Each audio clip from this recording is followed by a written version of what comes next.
Vous avez insisté sur cette notion d'habitude qui finalement réconforte l'enfant dans son quotidien et les effets de ce confinement, de ce contexte sanitaire sur les jeunes enfants, peut-être les adolescents qui ont été peut-être une partie des jeunes les plus touchés par ce contexte-là. Mais finalement, pour les plus jeunes enfants, eux, leur habitude, elle s'est construite sur ces 2 ans de contexte sanitaire. Et est-ce que ce retour à la vie normale, c'est-à-dire plus de masques, une promiscuité qu'ils n'ont pas connue, je parle peut-être des 0-3 ans, est-ce que finalement, ça ne peut pas générer les mêmes conséquences ? Ah ben, il y a un auteur que j'aime bien, qui s'appelle Daniel Brun, qui travaillait dans les services de cancérologie pédiatrique et qui a écrit un livre remarquable qui s'appelle « Le travail de guérison » et qui dit combien, après 2, 3, 4, 5 années passées avec un enfant qui a un cancer, quand les pédiatres, après un suivi de 3 ans, disent aux parents « ben voilà, votre enfant est guéri », il y a une forme de sidération et d'angoisse. D'angoisse face à la disparition de quelque chose qui était angoissant mais qui organisait la vie. C'est comme si la chose qui focalisait l'angoisse disparaissait et que l'angoisse restait là. Et du coup, ça devient une angoisse sans raison, ce qui est la pire des angoisses. Quand vous avez quelque chose qui vous inquiète, votre angoisse, elle a un sens. Puis d'un seul coup, ça disparaît et l'angoisse persiste. Alors si je vous réponds avec ce pas de côté, vous avez compris, c'est parce qu'effectivement, oui, c'est vrai que pour des petits, d'un seul coup, enlever les masques, etc., je vais vous dire ce qui s'est passé hier. Hier, certains me connaissent quand j'étais à Poitiers, ils savent que j'allais souvent à la piscine. Enfin, je nage, je suis un nageur régulier, je nage régulièrement. J'ai gardé ces habitudes de nager, sauf pendant le confinement.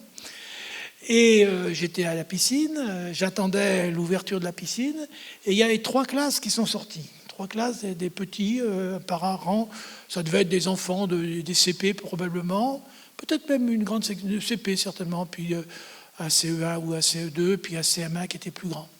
Et j'étais frappé par le nombre d'enfants qui avaient toujours leur masque. Mais vraiment, ils avaient leur masque. Et on voyait que c'était inscrit dans leurs habitudes. Il y avait les petits, je dirais qu'il y avait 70% des enfants qui avaient leur masque. Donc presque tous le mettaient. Quelques-uns l'avaient sous le menton, mais beaucoup le mettaient. Et j'ai vu une petite fille, d'un coup, elle a fouillé dans son sac, puis elle s'est mis le masque. Comme si, d'un seul coup, ne pas avoir de masque, c'était quelque chose qui l'inquiétait, qu'elle ne faisait pas comme... Voilà. Donc incontestablement, il va y avoir cette période de flottement que connaissent aussi les adultes. Les adultes, certains continuent, pour des raisons qui leur sont personnelles, d'avoir besoin de mettre ce masque. Là, voilà, donc on est dans cette période et les enfants sont sensibles à ce changement de... Et pourquoi on ne met plus de masque? Est-ce qu'on ne va pas être malade? Là encore, il faut leur répondre. L'épidémie a diminué, tu es en bonne santé, papa, maman sont en bonne santé, voilà, on a été vaccinés, etc. Il y a des réponses tranquilles, et puis les choses peuvent évoluer. Et puis un tout petit, au bout de... Ça peut durer 8, 10, 15 jours, et puis en général, après, ça s'estompe. Voilà. Mais c'est vrai que la levée du confinement, et ça peut entraîner chez des enfants qui ont 4 ans, donc qui ont vécu les 3 quarts de leur vie. Ils ont 4 ans, donc ils ont quasiment passé 3 ans avec ça, les 3 quarts de leur vie avec le Covid et des adultes masqués. Incontestablement, les masques, c'est quelque chose qui peut les inquiéter.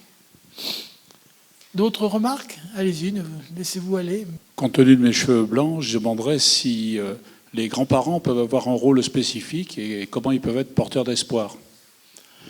Les grands-parents ont toujours... justement, alors, d'abord, au niveau des parents, papy, mamie, du temps du Covid, on fait attention parce qu'ils ont un certain âge et ils sont plus fragiles. Tu vois, ce méchant virus, il est plus méchant avec les personnes âgées, il est beaucoup moins méchant avec les enfants. Donc voilà, donc il faut faire ça. Et puis ensuite, les grands-parents, ils peuvent d'abord percevoir... peut-être c'est parfois plus facile pour les grands-parents de parler des émotions de l'enfant, ou parler à l'enfant de ses émotions. Et alors, ça t'inquiète, toi, de ça? Là, je crois que c'est vraiment la possibilité pour les grands-parents de mettre des mots sur... et d'autant plus qu'ils voient leurs propres enfants, donc les enfants de l'enfant. Si on parle de l'enfant, il y a les parents, les grands-parents. Donc, s'adresser aux parents et voir que les parents, ils sont leur travail, ils sont soucieux, ils sont tendus, etc. Et là, ils peuvent effectivement d'abord garder l'enfant. Au début, c'était peut-être... Alors, il y a eu beaucoup d'utilisation de vidéos, de visio, j'ai entendu, beaucoup d'utilisation de ça, avec Internet, Snapchat, etc., qui sont quand même l'avantage des écrans, qui permettent d'être en relation. Et puis, donc, d'introduire cette dimension. Tu sais, moi aussi, j'ai connu ça quand j'étais plus jeune. Il y a eu des épidémies, etc. Puis, tu vois, on a surmonté. Puis, tu sais, moi, la grippe, il faut tous les ans, je me vaccine pour ne pas avoir des formes graves. Et puis, voilà, grâce à ça, on n'est pas... Voilà. Donc, reconnaître les choses, mais à chaque fois être porteur d'espoir. Voilà, ça, c'est fondamental. Je ne sais pas si j'ai en partie répondu à votre question. Vous aviez d'autres choses à dire en tant que grand-parent? Les garder, non? Allez-y. Un témoignage, j'ai été surpris lorsque j'étais malade du Covid, assez gravement, de la réaction angoissée de mes petits-enfants, même s'ils étaient un peu tenus à l'écart, bien évidemment, des détails, mais la façon dont ils ont réagi et l'angoisse vraiment qu'ils ont exprimée au moment où j'étais malade. Et ça m'a vraiment touché. Ils vous ont vu si vous avez une forme grave et si vous avez été en réanimation. Et être avec tous ces tuyaux, papy qui est couché, qui parle à peine, et papy va mourir. Et là, il y a effectivement l'angoisse de mort. A priori, vous n'êtes pas mort, donc ça a pu les rassurer. Mais il se trouve que j'ai eu des petits-enfants qui ont eu leur grand-père, pas moi, mais l'autre, qui est décédé. C'est vrai qu'ils ont été extrêmement atteints par ça. La mort est quelque chose qui finalement est très évacué dans nos sociétés. Je suis frappé quand je m'occupais d'adolescents et de jeunes adultes. Vous pouvez arriver maintenant jusqu'à des âges avancés dans la vie sans avoir été confronté à la mort d'un proche.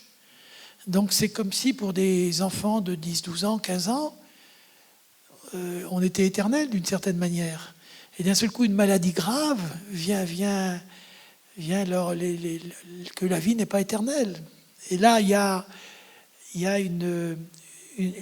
la déchirure d'une certaine illusion. La déchirure d'une certaine... le problème, c'est qu'on offre à nos enfants et à nous-mêmes, on se berce d'illusions, une vie où on a le sentiment que les choses ne changent pas, on sera toujours comme ça. Je crois que... Donc c'est ça, là, le Covid. Alors moi, je dis que, c'est un peu de la philosophie, mais ce qui nous a rendu ce qu'on est, les êtres humains, ce qui nous a permis de triompher sur la planète, c'est qu'on est vulnérable, qu'on est dépendant et qu'on est immature.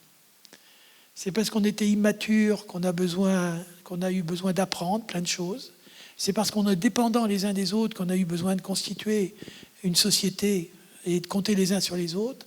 Et c'est parce qu'on est vulnérable qu'on a eu besoin de construire notre société. Donc ce qui est présenté aujourd'hui comme des défauts, l'immaturité, la vulnérabilité, la dépendance, c'est fondamentalement des qualités humaines qui ont permis à l'espèce humaine de devenir ce qu'on est. Alors, c'est un peu philosophique. Et je trouve que le Covid nous a rappelé ça. Que le Covid nous a rappelé notre vulnérabilité, notre dépendance les uns aux autres. Voilà. Et que tout n'était pas donné comme ça. Et que c'est une leçon d'humilité dans une société où on se croit toujours trop fort. Il y a d'autres pays et un autre président qui aurait besoin d'une leçon d'humilité. Parce que quand on est convaincu de sa puissance, de sa force, on fait d'énormes conneries. Donc, voilà. Vous n'avez pas du tout parlé de l'effet des masques sur les petits, le fait que la moitié du visage soit caché par rapport au langage, justement l'expression des émotions. Alors, ça a été beaucoup discuté, tous mes collègues en particulier, dans le premier confinement, tout le monde y est allé de cette moitié de visage, Alors, il y a des situations particulières. Les situations particulières des maîtresses qui parlent aux enfants masqués. Et je comprends que c'était quelque chose qui est particulièrement difficile de communiquer quand on est enseignant d'un groupe d'enfants de 3 ans, 4 ans. Voilà. C'est un truc quasiment impossible pour une orthophoniste de s'exprimer avec un masque, voilà, parce que le mouvement des lèvres, la position de la langue, tout ça, ce sont des choses qui sont essentielles dans l'orthophonie. C'est également très difficile pour des enseignants de langue étrangère d'être avec un masque, etc. Donc il y a des situations. Alors pour les bébés proprement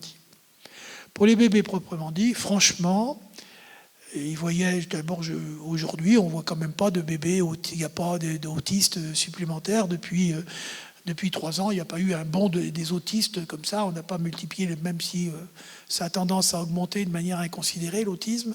Il n'y a pas eu comme ça d'explosion de la fréquence des troubles autistiques. Ensuite, les enfants, s'ils étaient de temps en temps avec des adultes masqués, ils avaient quand même une partie de la journée, leurs parents, leur mère, leur père, qui n'étaient pas masqués, qui étaient en interaction. Donc je crois qu'on s'est fait quand même beaucoup de racontards autour des masques des tout-petits. Je pense que, d'abord, les tout-petits sont capables de s'adapter à plein de choses. Et pour un tout-petit, voir l'infirmière ou voir dans la rue des gens masqués, puis après, il y a maman qui enlève son masque, et puis j'ai envie de dire, il y a certaines sociétés où on est voilé comme ça, où quand on sort en société, on est voilé, et puis quand on est à la maison, on a le visage dévoilé. Voilà. Et pour les enfants, ils ne sont pas traumatisés. Donc je crois qu'il y a eu beaucoup, de mon point de vue, je crois qu'on en a fait un peu trop. Voilà. Je pense que les enfants, les petits se sont assez bien adaptés. Voilà. J'ai eu 3-4 enfants qui ont 2-3 ans. Ils n'ont pas été particulièrement traumatisés par les masques. Ils en ont rigolé. Voilà. Est-ce que c'est parmi vous, vous avez des... Oui, allez-y, madame, vous dites, allez-y. Oui, je voulais juste savoir qu'est-ce que vous pensiez du fait que certains enfants ont eu des soucis d'interaction sociale suite au Covid, justement. Et peut-être par rapport au fait qu'ils devaient porter le masque. Donc je vous contredis un petit peu, en fait. Quel âge 5-6 ans, mais même oui, avant. les gars, plus voilà. oui. Moi, je sais que mon fils, il a des soucis d'interaction sociale et je me demande si c'est pas à cause du masque, parce que... vous pouvez me dire un peu plus quel genre de soucis, si vous pouvez me dire un peu plus précisément. Ils ont du mal à se comprendre entre eux, en fait, parce qu'ils ont du mal à voir l'émotion concrète de l'enfant en face, qu'ils ont en face d'eux. Oui. Et du coup, ils ont du mal à interagir avec les autres. C'est une remarque que je me suis faite, moi, en voyant les enfants entre eux. Merci beaucoup de votre question, parce qu'effectivement, la question précédente a été centrée sur les relations adulte-enfant. Et je pense que voilà, j'ai répondu à ça. Mais là, vous y ajoutez un élément supplémentaire, c'est les interactions entre enfants. Alors effectivement, je pense que les interactions entre enfants, d'ailleurs, il suffit de regarder des enfants de 3 ans en interaction, ou 18 mois, c'est à peu près à 2 ans et demi, 3 ans, où ça commence vraiment les interactions entre enfants, de voir comment, avec le visage, ils expriment plein de choses. Ils expriment des mimiques, ils expriment des rigolades, des colères, des refus, des bouderies. Voilà. Et donc, effectivement, on peut légitimement penser que des enfants qui sont de 3 ans, 3 ans et demi, qui ont des masques et qui sont en interaction, il leur manque quelque chose. Il leur manque quelque chose dans la compréhension, parce que, comme je l'ai dit tout à l'heure, le tout petit, sa lecture, c'est la lecture des émotions. Il se sert des émotions. Alors j'ai parlé du tonus, j'ai parlé un peu de la crispation de la bouche, etc. Et un enfant, c'est un lecteur d'émotions. Et bien entendu, quand le langage arrive, du jour au lendemain, ça ne s'arrête pas. Du jour au lendemain, il ne se met pas à parler. Pendant une période, tant que le langage est un peu approximatif, l'enfant continue sur les émotions. Par exemple, je vais vous donner un exemple. Pour un tout petit, vous avez les yeux grands ouverts. Quand le tout petit a les yeux grands ouverts et vous regarde, et il a la bouche ouverte avec la langue qui sort un petit peu comme ça. Comme ça. Voilà, la bouche un peu ouverte et la langue, voilà, on appelle ça la langue en légère protraction. Ça veut dire je suis d'accord pour te causer, je suis d'accord pour qu'on discute ensemble tous les deux. En clair, je suis d'accord pour que tu t'approches de moi, pour que tu me prennes dans les bras, que tu me fasses un bisou, etc. Si en revanche, l'enfant vous regarde dans les yeux et ferme la bouche, c'est-à-dire, qui c'est ce mec-là qui vient vers moi, ou qui c'est cette femme-là qui vient vers moi, je suis un peu sur la défensive. Et si on prend l'enfant à ce moment-là, il va se mettre à gueuler, à hurler. C'est un peu comme si moi, vous, madame, là, je vous sautais dessus comme ça. Vous ne seriez pas d'accord que Marcélie vienne comme ça, dans vos bras, sans vous avoir demandé votre avis, quoi, voilà. Ouais. Ben, quand on saute sur les bébés comme ça, sous prétexte qu'ils sont bébés, ils ont 6 mois, 8 mois, 10 mois. Oh, qu'il est mignon, on le prend. Ben, qu'est-ce que c'est que cette personne qui me saute dessus? Voilà. Et ça se revient. Alors, à 2, à 3 mois, évidemment, on peut le faire. Mais à partir de 6-8 mois, quand l'enfant a pris conscience de la réalité, a commencé à individuer les gens. C'est-à-dire, il reconnaît sa maman, il reconnaît son papa, il reconnaît les grands frères, les grandes sœurs, et il a donc son monde familier. Et là, si d'un seul coup, il y a un adulte non familier qui vient et qui le prend, et même si cet adulte, c'est la grand-mère ou le grand-père, si la grand-mère habite à 600 km et qu'elle le voit une fois tous les 3 mois, quand il a 6 mois ou 7 mois, il l'a vu 2 fois, et si la grand-mère se précipite sur le petit, il va se mettre à gueuler. Si la grand-mère n'est pas assez intelligente pour faire quelques petits ronds de jambes, lui parler. Alors, mon petit chéri, il y a longtemps que tu n'as pas vu ta mamie. Ah, oh, oui. Puis alors là, quand j'ouvre la bouche, je tire la langue et j'ouvre les yeux, là, je peux entrer en communication. Donc, vous voyez, c'est la lecture de l'ensemble du visage. Et l'être humain, nous, les êtres humains, beaucoup plus que tous les mammifères, même si les mammifères, les chiens, les chimpanzés, ils ont aussi des mimiques sur le visage, mais on a beaucoup plus développé notre mimique que tous les autres êtres humains. Les autres animaux, je veux dire, mammifères. Et la communication par la mimique est un élément essentiel. Et quand on parle avec un tout petit, on a tendance à surligner nos mimiques. Quand on sourit, oh là là, tu es triste. Voilà. Cette espèce de mimique excessive, c'est parce que naturellement, l'adulte a dans son inconscient, il sait que l'enfant lit sur son visage ses expressions.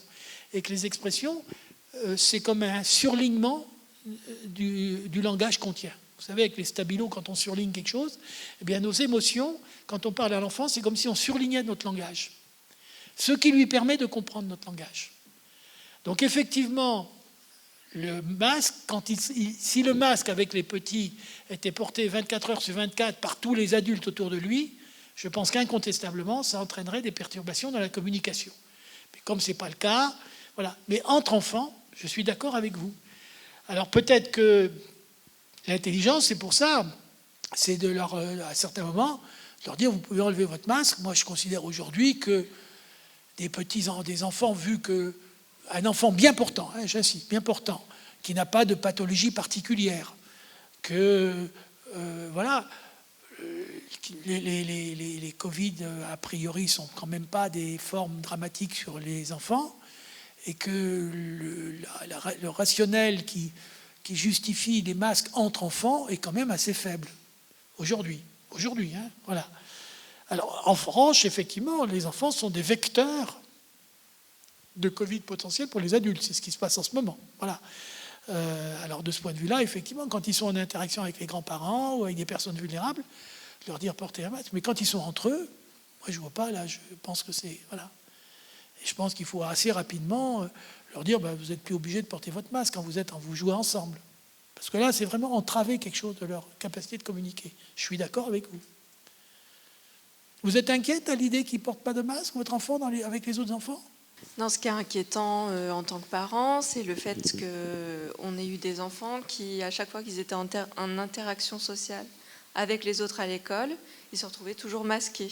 Oui. Et du coup, ils n'ont pas eu, par exemple, 1 ou 2 ans, enfin ça dépend des enfants, mais pendant 1 ou 2 ans, ils avaient des interactions sociales entre eux qui étaient assez minimisées, où ils avaient du mal à se comprendre entre eux. Et ils ont perdu un peu tout ce temps-là d'apprentissage, en fait. Alors, ça, c'est très important ce que vous dites. Et moi, j'ai une conviction, en tant que j'ai pu voir en tant que pédopsychiatre, avec l'être humain, rien n'est jamais définitivement perdu. Et une grande partie des choses peuvent être rattrapables, à condition de se donner les moyens. Donc à partir du moment où votre enfant a souffert d'une carence d'expression mimique dans les interactions sociales, voilà, eh bien, il faut lui donner un cadre qui renforce ces expressions mimiques dans les interactions sociales. Alors, d'une part, d'être avec des copains ou des copines de son âge assez souvent, et d'autre part, peut-être de faire des jeux d'expression mimique avec 2-3 copains. Allez, on va faire une grimace tous ensemble, de colère. Allez, on va faire une grimace, on est surpris. Allez, on va faire une grimace, on a mal quelque part. Et on joue à ce que j'appelle le théâtre des mimiques. Vous avez même des livres qui peuvent vous aider à faire ça. Et vous, dans une forme ludique, vous organisez ça, c'est-à-dire ils vont se marrer comme des fous, et vous allez voir qu'ils vont récupérer très vite, très très vite. Et donc c'est mettre ça en scène. Et d'ailleurs, dans un lieu comme ça, on pourrait imaginer, je ne sais pas si ça se fait, des groupes d'expression mimique, des groupes d'expression émotionnelle, qui effectivement redonnent aux enfants ce jeu des émotions. Il y a tout. Il ne faut pas rester passif. Il faut inventer des choses. Vous pourrez faire ça? Voilà. Merci. Je voulais vous poser une question un petit peu par rapport à l'école. Donc, j'entends bien le fait d'essayer de continuer à vivre le plus normalement possible à l'école. Et ma question, c'est est-ce que vous avez des clés en tant que parents pour nous aider quand il y a un État, un gouvernement qui a mis en place des règles très contraignantes pour les directeurs, pour les enseignants, pour les parents. Et on voit bien qu'on a un panel de parents qui vont répondre de manière très différente, des parents qui vont se sentir le devoir de faire un autotest presque tous les jours à leur enfant pour ne pas se sentir coupable d'un possible cas Covid dans la classe, des parents qui laissent complètement couler, qui répondent même plus à la maîtresse, des enseignants qui effectivement vont être très demandeurs d'avoir les tests, d'autres enseignants qui disent « moi c'est pas mon travail, je suis là pour enseigner, je m'en moque ». Effectivement, comment on fait un petit peu pour être créatif et par rapport à des règles qui me semblent très rigides et je ne vois pas là très bien quelle peut être notre marge de manœuvre et aussi pour répondre aux questions. Donc c'est vrai que moi j'ai des enfants de 6 et 10 ans et quand ils me demandent pourquoi il faut faire ça à l'école alors qu'ils voient bien qu'ils ne sont pas malades, là j'arrive un peu aux limites de la créativité en termes de réponse. Vous exprimez là en tant que maman. Et professionnel aussi. Alors moi, je suis médecin généraliste. Oui, d'accord. Et effectivement, j'ai constaté des réactions. Donc j'ai prôné au maximum en disant que chacun faisait comme il lui semblait le mieux, qu'il fallait essayer de ne pas avoir de jugement sur certains parents. J'ai essayé de voir avec les parents ce qui les rassurait le mieux, en leur donnant le conseil médical pour leur enfant, mais en les rassurant quand même sur ce qu'on constatait. Je crois que d'abord, ce que vous dites, je ne peux qu'approuver et dire que alors on a été confronté à ce virus qui nous est tombé dessus, avec un gouvernement qui a fonctionné un peu à la godille.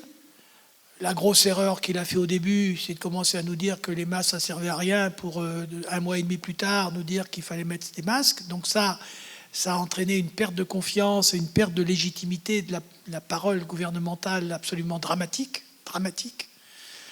Et tout ça parce qu'on avait détruit des masques qui étaient périmés peu de temps avant et qu'on n'a pas voulu le dire. Et comme toujours, c'est exactement avec les enfants. Quand on cache une vérité et au prétexte de ne pas inquiéter la population, finalement, on entraîne des réactions chaotiques. Et les enfants, c'est pareil. Quand on leur cache la vérité, finalement, ils réagissent de manière chaotique. Alors après, ce que vous dites, la diversité émotionnelle. Alors, le gouvernement, sa terreur, ça a été effectivement que les services de réanimation soient débordés et qu'il y ait des gens qui meurent sur la porte de l'hôpital. C'était ça, sa terreur. Donc toute sa stratégie, ça a été de diminuer les contaminations, etc.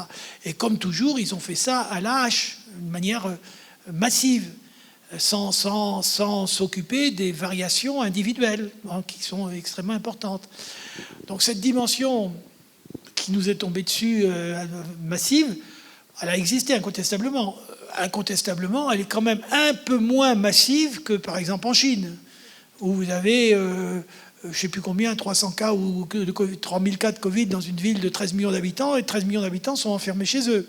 Et en Chine, ils proposent aussi de séparer les enfants quand il y a un cas Covid positif dans la classe, où ils gardent tous les enfants ensemble. Oui. Et ça, effectivement, quand à la radio, mes enfants ont entendu, ils ont dit, mais comment ils séparent les parents des enfants quand les enfants sont malades?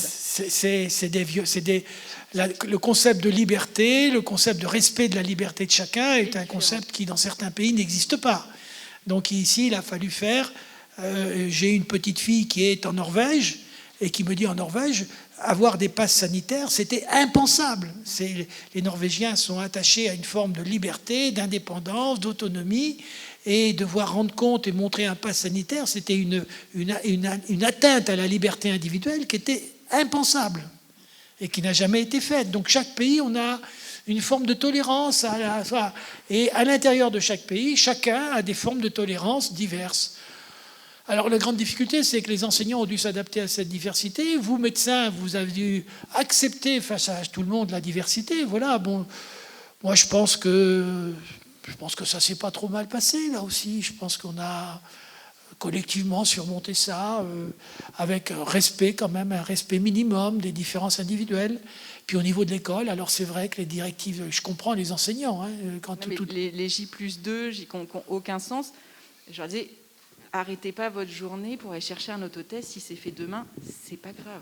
Oui, oui. Il y a des choses encore... Là, j'entends, il y a une publicité pour faire une 4e injection. Je ne sais pas si vous l'avez déjà entendu.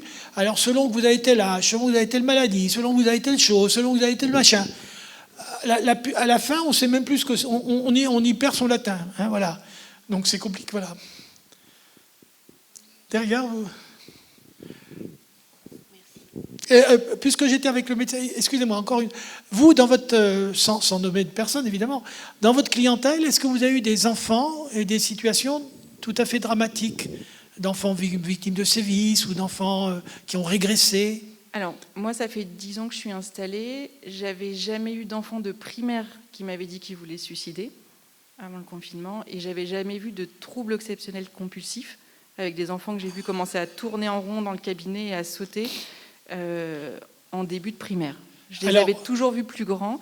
Alors, ce que j'ai compris dans l'histoire de ces enfants, c'est effectivement l'angoisse des adultes et la pression. C'est pour ça que je vous posais la question, parce qu'il y a vraiment une pression qui a été mise sur l'école, sur la mairie. Ce qu'on demandait aux agents de mairie de faire dans les écoles, un jour droite, un jour gauche, un jour qui n'avait aucun sens, a fini par les rendre fous, parce que c'était plutôt des gens qui essayent de faire bien pour les enfants, oui, bien sûr, qui avaient toujours l'impression d'être en faute, qui avaient peur d'être contaminants et qui étaient dans une angoisse telle qu'ils finissaient effectivement par crier sur les enfants. Donc effectivement, on a vu apparaître des pathologies que je n'avais pas Alors vues là, 10 ans. par exemple, pour moi, un enfant de 10 ans qui a des idées de mort et des idées de suicide, c'est quand même un enfant qui est pris dans un vertige d'angoisse dont à cet âge-là, je ne peux pas penser que ça lui est venu tout seul et qu'il vit dans une famille très tranquille, très sereine et qui n'a pas d'angoisse. Je pense que cet enfant était aussi avec des adultes terriblement angoissés. Et dans ces cas-là, je pense que c'est la famille entière qu'il faut peut-être prendre en charge, discuter, parce qu'un enfant de 10 ans qui est tellement angoissé qu'il préfère mourir pour se sentir mieux, au fond, une fois que je serai mort, je serai tranquille, ça signifie quand même que la vie est quand même un vrai calvaire pour lui. Alors c'est vrai que là, je sais pas, c'est la chance en tant que médecin de famille, on voit les parents qui sont en train de perdre leur travail, qui vont perdre leur maison. Oui, bien sûr. Alors, l'angoisse on a des pistes, mais... Oui, bien sûr. L'angoisse peut être l'angoisse de la maladie et l'angoisse des conséquences de la maladie, etc. Et puis les troubles obsessionnels, c'est le besoin de laver, d'avoir des rituels, d'avoir des choses. Et ça, ces troubles obsessionnels, c'était renforcé d'une certaine manière par... On nous demandait d'être obsessionnels, de se laver les mains, de rester à distance, dès qu'on avait touché quelque chose, de se laver les mains, de ne pas cracher. Enfin, tout ça, c'est des gestes presque obsessionnels.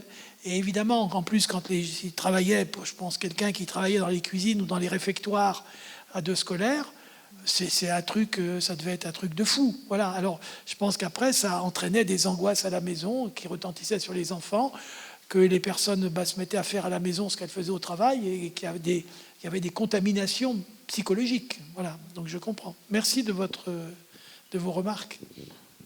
Donc, il y avait...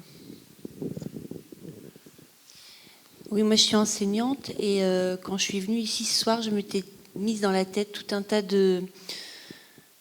Je pense que les enfants sortiront pas indemnes, enfin c'est l'image que j'avais de cette période de 2 ans. Et hormis le tout premier déconfinement qui a eu lieu, qui a été absolument ubuesque, nous dans les écoles, où il fallait éloigner, on n'avait pas plus de 6 enfants dans une classe, il fallait les éloigner, laver le matériel, chacun avait sa barquette. Oui, les ronds dans la cour, etc. Bah, on n'a pas eu les ronds, mais c'est limite, quoi. Donc cette période, je la laisse de côté, mais je me dis qu'au final, moi, j'ai des enfants de grande section, donc qui ont connu le confinement à leur entrée à l'école, quoi, en fait. Et en fait, ils ont une capacité d'adaptation qui est assez impressionnante, parce que pendant 2 mois, on joue séparés des copains dans la cour, et puis 2 mois après, on peut retrouver les copains. Bon, ce qui est moche, c'est que 2 mois après, on se resépare des copains, donc ça, c'est un petit peu pas super. Mais du coup, on en parle, on se dit ce que vous dites, quoi. On se dit notre mécontentement de la situation et du choix, qui n'est pas le nôtre. Et puis, pouf, on refait notre vie autrement, quoi. C'est assez impressionnant. Donc je pensais qu'ils allaient avoir des interactions très perturbées. Et chez nous, les grands, en tout cas, non, pas plus que ça. Vous voyez, je crois que vous avez, dans votre manière de dire, on s'est adapté, puis on discutait, oui, aujourd'hui, maintenant, on n'a plus le droit, puis dans 2 mois, oui, ça a changé, tu vois, Et puis vous continuez, vous êtes la même enseignante, vous assurez votre travail. Un jour on fait comme ça, le lendemain on fait comme ça, autrement, et vous le dites pourquoi, et vous dites vous-même, de temps en temps ça me casse les pieds, donc on est tous ensemble. Puis les gosses, ils sont contents. Ils vous suivent, ils ne sont pas traumatisés. Et les enfants en grande section de maternelle, donc ils ont entre 5 et 6 ans, ils auront vécu ça.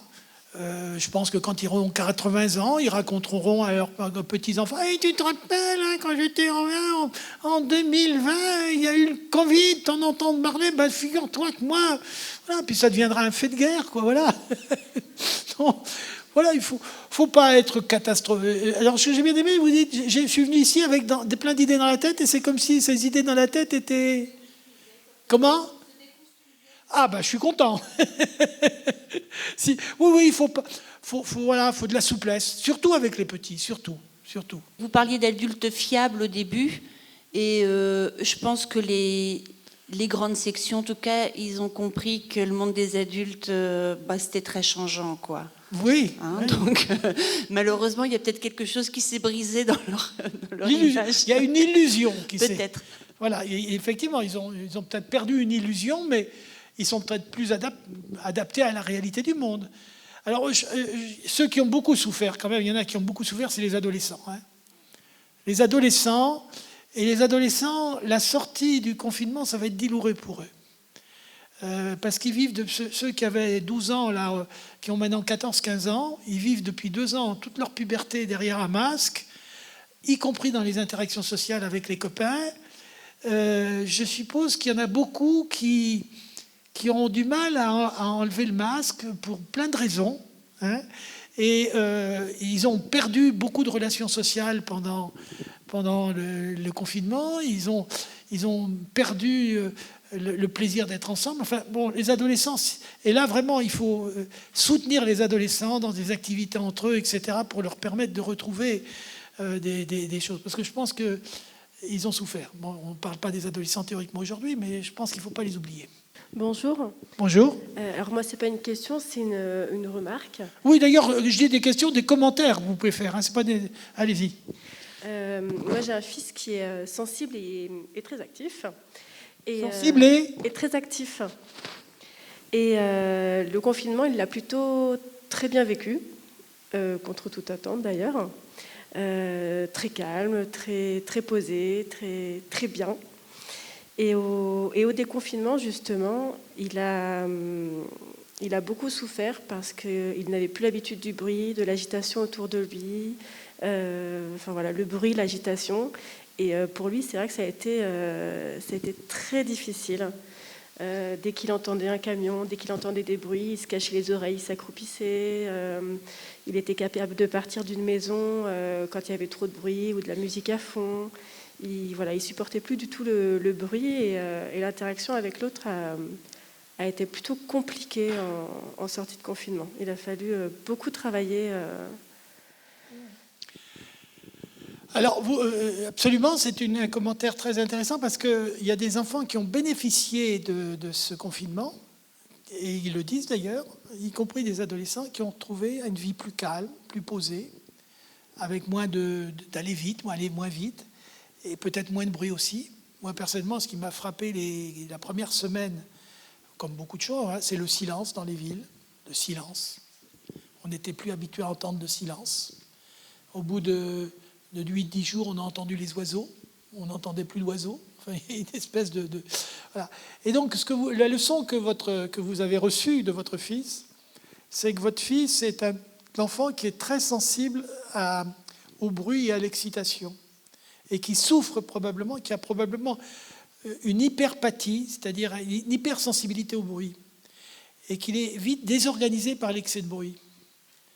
Donc ça veut dire aussi qu'il faut lui offrir un environnement calme, qu'il ne faut pas crier, et qu'il faut lui dire je comprends que ça t'énerve les bruits, je comprends que tu supportes mal. Oui, écoute, viens, on va aller dans la forêt, puis on va écouter les petits bruits, on va aller dans des endroits calmes. Voilà, je pense qu'il faut avoir ça en tête. Votre fils a une hyperesthésie.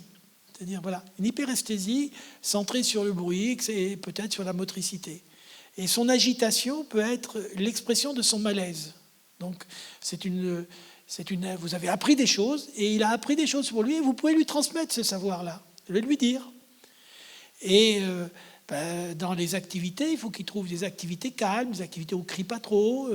Voilà. Alors, le bruit dans les écoles, c'est une calamité. Le bruit dans les réfectoires, les écoles ne sont pas correctement insonorisées. Souvent, les plafonds, ça résonne. Et il y a des enfants qui sont très sensibles et très désorganisés par le bruit. Très. Votre enfant en fait partie. Je vais vous donner aussi, alors pour le stress post-traumatique, j'ai trouvé que je faisais une conférence dans une ville du sud de la France. Je marchais dans la rue et juste à côté de moi, c'est la première fois que ça m'arrive, il y a une camionnette qui roulait et 5 mètres derrière moi, un de ses pneus a éclaté. Je ne sais pas si vous avez déjà entendu ça, mais un pneu qui éclate, ça fait un bruit absolument terrible, comme on a l'impression d'un coup de canon. Et puis donc j'ai vu la camionnette, le pneu déchiré, et la camionnette s'arrêter.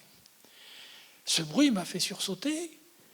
Et puis, comme j'ai vu la camionnette s'arrêter, voilà, ça s'est arrêté là. Si j'avais été victime d'attentats ou victime de la guerre en Ukraine, ce bruit aurait immanquablement rappelé en moi tous les événements traumatiques de mon passé et m'aurait désorganisé. C'est-à-dire aurait créé en moi une crise d'angoisse majeure. C'est ça le stress post-traumatique.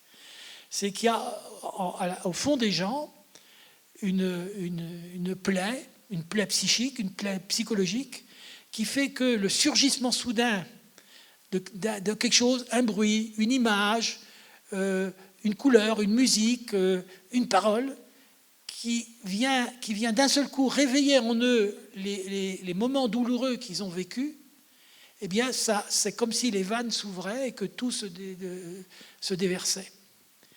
Et quand on a vécu des situations traumatiques, c'est ça. Quand on n'a pas vécu de situation traumatique, ce pneu éclaté, c'est rien d'autre pour moi qu'un pneu éclaté. Bon, j'ai eu la chance de ne pas traverser d'expériences traumatiques trop douloureuses. Voilà.